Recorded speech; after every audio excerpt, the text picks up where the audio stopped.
ইরানের পরমাণু কর্মসূচিতে হামলায় সমর্থন নেই বাইডেনের, পাল্টাপাল্টি হামলার উত্তেজনায় এবার ইরানের পরমাণু কর্মসূচিতে কি হামলা চালাবে ইসরায়েল? এমন জল্পনা বাড়ছে। তবে মার্কিন প্রেসিডেন্ট জো বাইডেন অবশ্য ইরানের পারমাণবিক কোনো কেন্দ্র হামলা চালানোর পক্ষে নয়। গত ৭ অক্টোবর গাজা যুদ্ধ শুরুর পর থেকে ইসরায়েলকে অকুণ্ঠ সমর্থন দিয়ে আসছে মার্কিন যুক্তরাষ্ট্র। গাজায় প্রায় ১ বছর ধরে প্রায় ৪১,০০০ ফিলিস্তিনি হত্যার পরও ইসরায়েলের আত্মরক্ষার অধিকার ফুরাচ্ছে না। এর মধ্যে লেবাননেও সামরিক হামলা চালাচ্ছে তেল আবিব।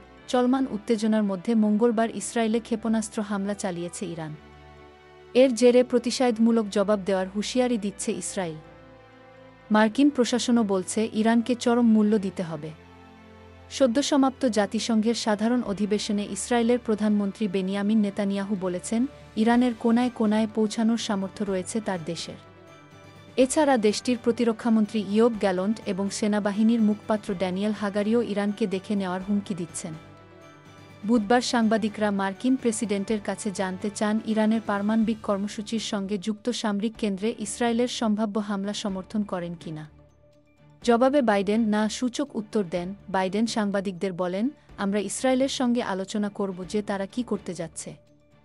তবে ৭টি দেশ, জি7, সবাই সম্মত হয়েছে, তাদের প্রতিক্রিয়া জানানোর অধিকার রয়েছে, তবে আনুপাতিক প্রতিক্রিয়া দেখানো উচিত।